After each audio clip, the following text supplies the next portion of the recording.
Aku menyalangkan tangan di dada dan memperhatikan dengan seksama saat puluhan pria mengangkut barang-barang suami keluar dari rumahku dan memasukkannya ke truk pindahan besar di jalan masuk. Pemandangan itu cukup menyenangkan hingga hampir membuatku menitikkan air mata bahagia, tapi aku menahan emosi itu demi dia.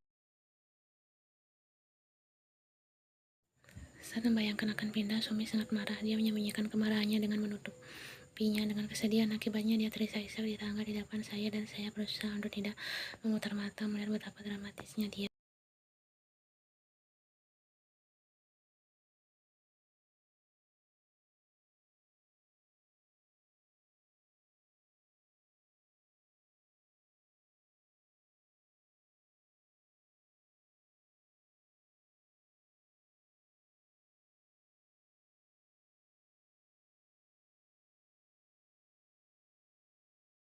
Kakiku mengotak-ngotak beton keras dengan tidak sabar saat aku melihat dua pria sedang memilih mantel yang sangat banyak di rak dan didesain berlebihan yang dengan senang hati kulihat disingkirkan. Tampak seperti campuran antara Versace, norak, dan Louis Vuitton. Aku benci benda itu.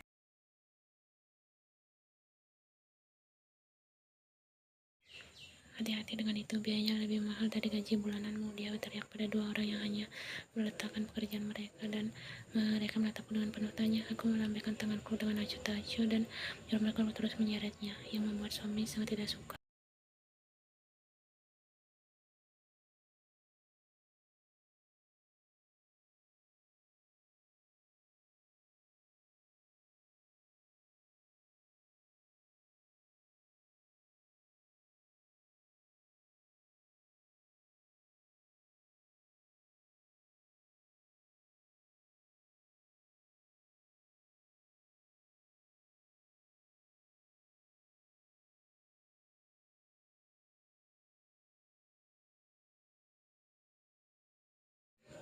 Tidak ada penyesalan, tidak ada rasa bersalah, tidak ada cinta. Aku sama sekali tak merasakan apapun terhadap wanita di hadapanku, dan itu pasti perasaan terbaik. Istirahat, ulangku menatapnya dengan kaget. Aku tidak bisa menahan diri untuk tidak mendongakkan kepala dan tertawa. Kita sudah selesai, bercerai selesai, benar-benar selesai. Tidak ada lagi kesempatan kedua atau kesempatan ketujuh dalam kasus. Semua ini sudah berakhir, suami.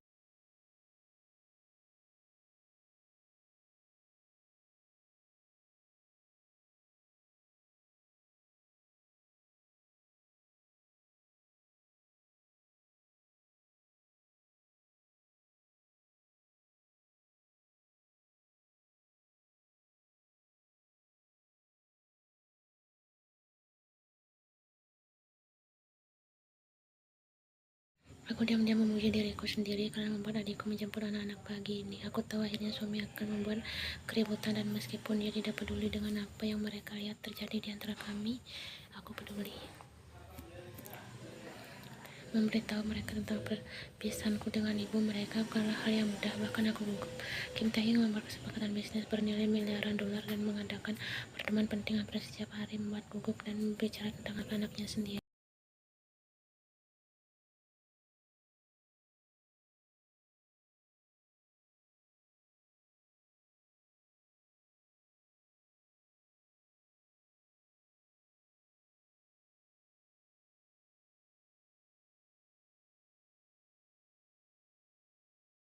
Dan anakku cerdas. Akhirnya mereka bertanya di mana ibu mereka berada dan mengapa semua barang miliknya tidak ada lagi, dan meskipun aku merasa sakit untuk menghadapinya, aku tahu harus mengungkapkan kebenaran.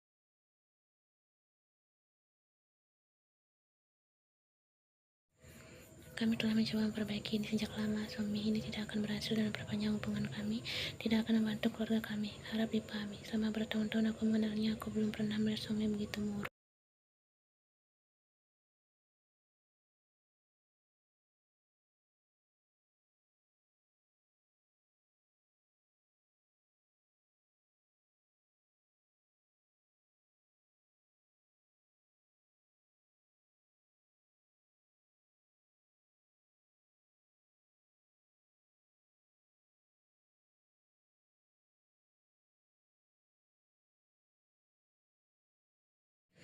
Namun aku tahu aku akan menyesali keputusan itu. Memang sulit untuk saat ini, tapi aku punya hal-hal yang harus aku nanti.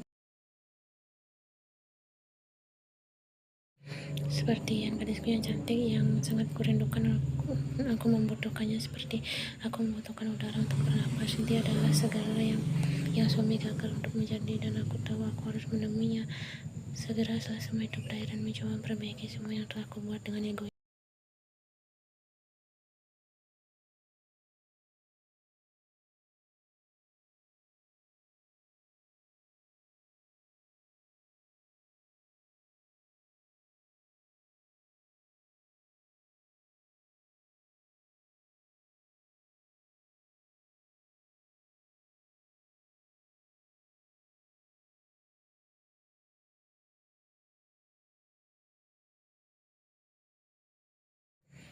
Tayung hentikan omong kosong ini sekarang juga. Pada titik ini, siapapun dalam radius 50 mil dapat mendengar suara cengeng suami. Akhirnya dia menyadari bahwa aku serius tentang hal ini, dan dia benar-benar telah membuatku sangat kesal dengan omong kosong.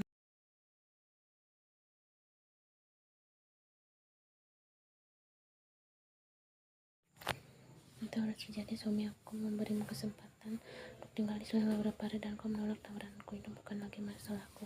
Aku hanya berusaha menjaga suaraku tetap rendah.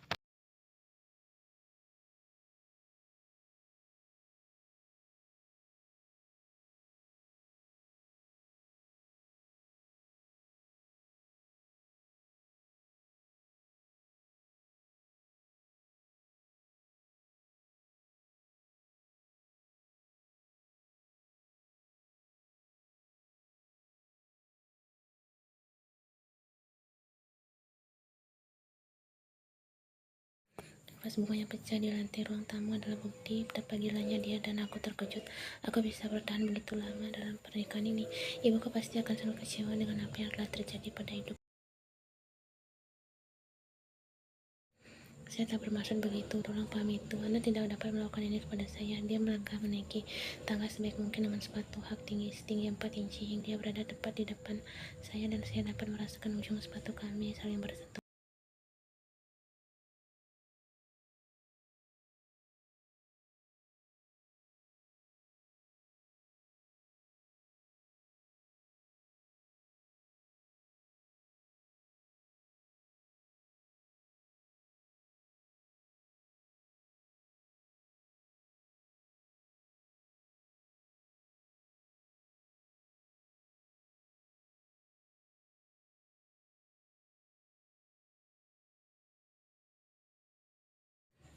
Itu hanya satu kebohongan, dan saya melakukannya hanya untuk menyelamatkan pernikahan kami. Taeyong, saya melakukan apa yang saya lakukan untuk kami, seolah-olah itu membuat semuanya menjadi lebih baik.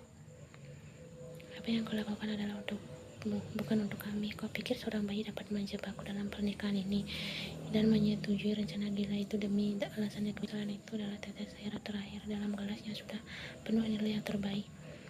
Aku harus mengulanginya beberapa kali sebelum dia mengerti, dan bahkan saat itu aku tahu tidak dapat mengerti mengapa ini terjadi. Suami adalah wanita yang cerdas dalam hal pendidikan, setelah itu tidak begitu.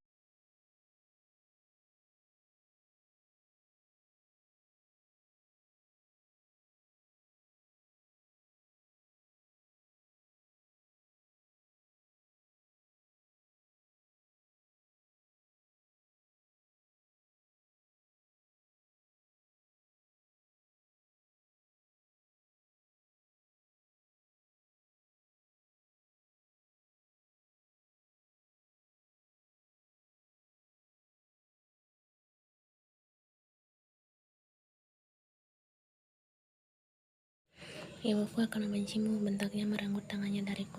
Itu dia, itu suami yang kukenal dan kubenci. Tidak ada yang tidak bisa kutangani, kataku sambil mengangkat bahu untuk menunjukkan betapa aku tidak peduli dengan pendapat ibunya tentang.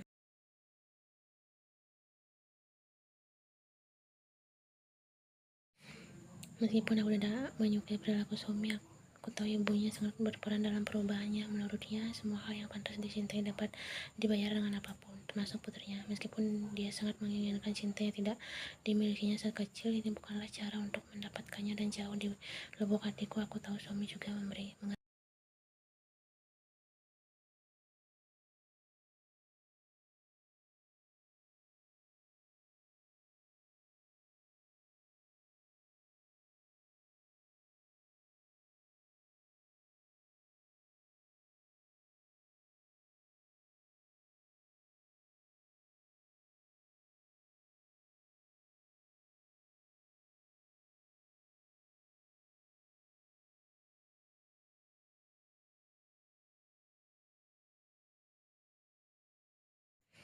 Meskipun aku membenci diriku sendiri karena tidak dapat memberikannya padanya, aku tahu kami tidak cocok dan itu tidak apa-apa. Seorang di luar sana akan mengajarkan suami arti cinta dan pentingnya hal-hal kecil dalam hidup, dan aku hanya bisa berharap dia akan mendapatkan akhir yang bahagia di suatu saat nanti.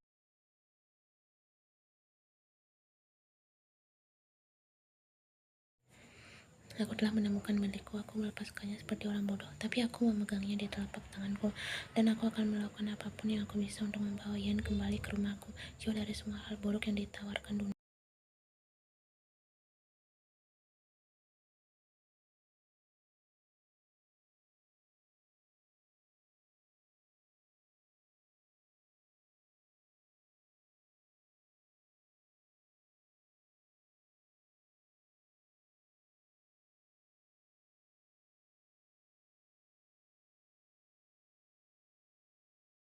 Aku ingin menjadi orang yang setiap pagi dia temui, orang yang dia tunggu di pintu saat aku pulang kerja. Aku ingin dia dan anak-anakku berada di bawah satu atap, bermain permainan papan yang konyol dan menonton kartun yang sama sekali tak menghibur. Aku ingin melihatnya menari-nari di dapur saat dia memasak untuk kami. Aku ingin mengasihi pikirannya menjadi orang pertama yang saat dia bangun dan orang terakhir yang mengaburkan pikirannya sebelum dia tertidur.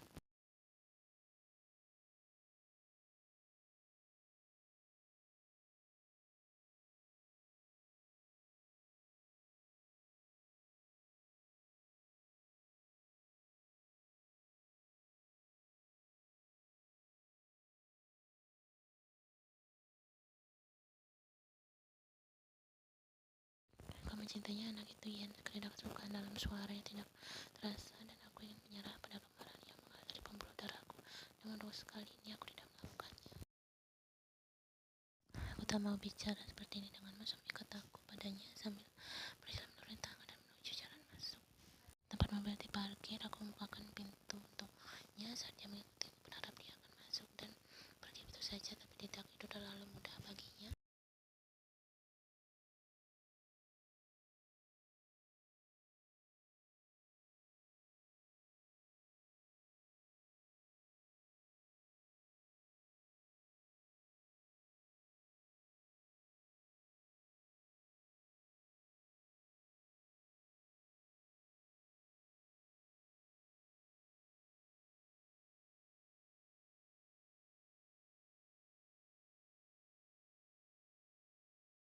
Ya, sebenarnya aku tidak perlu memikirkan film murah untuk membuatku bangun sebelum kita tidak bisa mengatakan hal yang sama untuk waktuku bersama. Aku tahu dari kaget yang keluar dari bibirnya bahwa aku telah berhasil mengambilnya, dan aku menyeringai seperti jarum jam yang menghangat tangannya, dan aku menangkapnya tepat sebelum jari-jarinya terawat menyentuh wajahku. Aku menariknya lebih dekat padaku dan dia hampir merengkuh bersih di wajahku.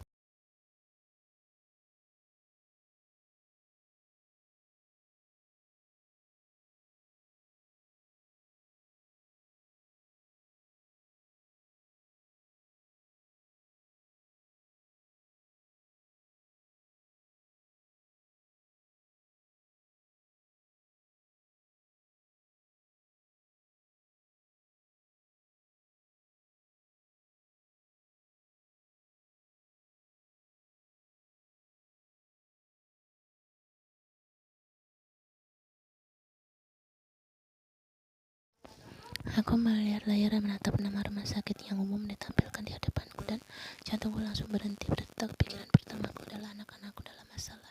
Mungkin saudara perempuanku. Aku menerima panggilan itu dan bergegas mengambil kunci, tahu bahwa aku harus pergi.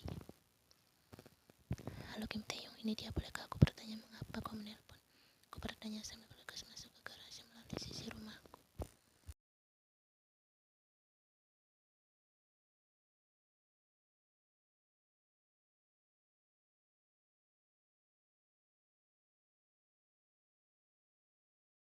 Suara di ujung telepon semakin pelan saat aku semakin panik dan hanya bisa memikirkan yang terjadi.